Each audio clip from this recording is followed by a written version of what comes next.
નમસ્કાર મિત્રો દેશ અને દુનિયાના સુપરફાસ્ટ સમાચારમાં તમારું સ્વાગત છે।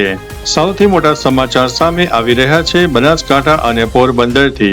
આ વિસ્તારમાં સરેરાશ 65% વધુ મતદાન નોંધાયું છે। આજે મંગળવારે ઉમેદવારોના ભાવિનો ફેસલો કરવામાં આવશે। અન્ય મહત્વના સમાચારની વાત કરીએ તો રાજકીય નિવેદનબાજી। જામનગરમાં પોલીસ સામે હથિયાર બતાવનાર શખ્સોની ધરપકડ બાદ સોશિયલ મીડિયા પર વિડીયો વાયરલ થયો છે, જેમાં તેઓ પોલીસની માફી માંગતા પણ જોવા મળી રહ્યા છે। અન્ય મહત્વના સમાચારની વાત કરીએ તો અમદાવાદમાં ટ્રાફિક એલર્ટ। મતગણતરીને પગલે અમદાવાદમાં નવરંગપુરાની LD એન્જિનિયરિંગ કોલેજ અને ગુજરાત કોલેજ આસપાસના રસ્તાઓ બંધ રાખવામાં આવ્યા છે। વાહન ચાલકો માટે વૈકલ્પિક રૂટ પણ જારી કરવામાં આવ્યો છે। અન્ય મહત્વના સમાચારની વાત કરીએ તો સ્થાનિક સ્વરાજ્યની ચૂંટણીની મતગણતરી। ગુજરાતમાં નગરપાલિકા અને જિલ્લા તાલુકા પંચાયતની ચૂંટણીઓ બાદ આજે સવારે 9 વાગ્યાથી રાજ્યભરમાં મતગણતરી શરૂ થઈ જશે। સાંજ સુધીમાં તમામ પરિણામો સ્પષ્ટ થઈ જશે। અન્ય મહત્વના સમાચારની વાત કરીએ તો હિમાચલ પ્રદેશની પંજાબથી રેતી અને કપચી લઈને આવતા વાહનો પર હવે હિમાચલ સરકાર વધારાનો ટેક્સ વસૂલશે। અન્ય મહત્વના સમાચારની વાત કરીએ તો બિહારની મહિલાઓ માટે સહાય। 11 લાખ જીવિકા દીદીઓને મે મહિનામાં મુખ્યમંત્રી મહિલા રોજગાર યોજના હેઠળ 20-20 હજારનો બીજો હપ્તો મળનારો છે। અન્ય મહત્વના સમાચારની વાત કરીએ તો બેંક લૂંટની ઘટનાઓ। ગુજરાતના સુરતમાં SBI શાખામાંથી 50 લાખની લૂંટ અને બિહારના સમસ્તીપુરમાં બંધન બેંકમાંથી 1.80 લાખની લૂંટના અહેવાલો અત્યારે સામે આવી રહ્યા છે। અન્ય મહત્વના સમાચારની વાત કરીએ તો પંચાયત ચૂંટણી માટે સ્પેશિયલ નંબર। ઉત્તર પ્રદેશમાં પંચાયત ચૂંટણીમાં નકલી મતદાન રોકવા માટે મતદારોને 9 અંકનો યુનિક સ્ટેટ વોટર નંબર આપવામાં આવનારો છે। અન્ય મહત્વના સમાચારની વાત કરીએ તો બિહારમાં નવા નિયમો। સરકારી કાર્યક્રમો અને શાળામાં હવે રાષ્ટ્રગીત અને રાષ્ટ્રગાન સાથે બિહાર ગીત ગાવું પણ અનિવાર્ય રહેશે।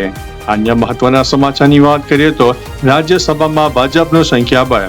આમ આદમી પાર્ટીના 7 સંસદો ભાજપમાં જોડાતા રાજ્યસભામાં ભાજપના સભ્યોની સંખ્યા 1 થી 6 વધીને 113 જેટલી થઈ ગઈ છે। અન્ય મહત્વના સમાચારની વાત કરીએ તો લીવ ઇન રિલેશનશિપ પર સુપ્રીમ કોર્ટનો નિર્ણય। કોર્ટે જણાવ્યું છે કે 15 વર્ષ લીવ ઇનમાં રહ્યા બાદ અલગ થવું એ અપરાધ નથી, જો કે મહિલા અને બાળક મેન્ટેનન્સની માંગ કરી શકે છે। અન્ય મહત્વના સમાચારની વાત કરીએ તો ભારત ન્યુઝીલેન્ડ વેપાર કરાર। ભારત અને ન્યુઝીલેન્ડ વચ્ચે મુક્ત વેપાર કરાર પર હસ્તાક્ષર થયા છે। હવે 100% ભારતીય નિકાસ ટેક્સ ફ્રી થશે અને દર વર્ષે 5000 ભારતીયોને વર્કિંગ વિઝા મળનારા છે। અન્ય મહત્વના સમાચારની વાત કરીએ તો ઉત્તર પ્રદેશની 7 મેથી રાજ્યમાં જનગણના શરૂ થશે, જેના માટે ઓનલાઈન પોર્ટલ પર રજીસ્ટ્રેશન કરી શકાશે। અન્ય મહત્વના સમાચારની વાત કરીએ તો મધ્યપ્રદેશની રાજ્યમાં યુનિફોર્મ સિવિલ કોડ લાગુ કરવા માટે હાઈ પાવર કમિટી બનાવવામાં આવશે, જે 60 દિવસમાં રિપોર્ટ સોંપશે।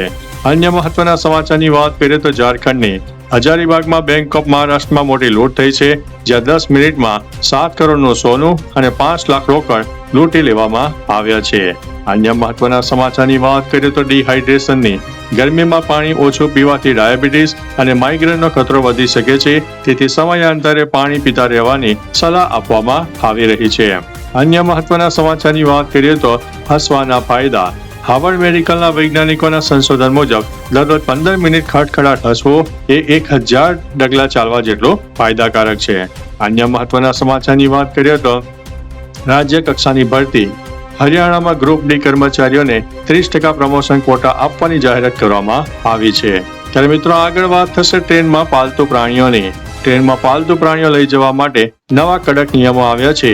બુકિંગ વગર પકડાઈ જશો તો 6 ગણો દંડ ભરવો પડશે અને કૂતરાને માત્ર ફર્સ્ટ AC માં જ લઈ જઈ શકાશે। અન્ય મહત્વના સમાચારની વાત કરીએ તો વાહનો માટે નવા નિયમ।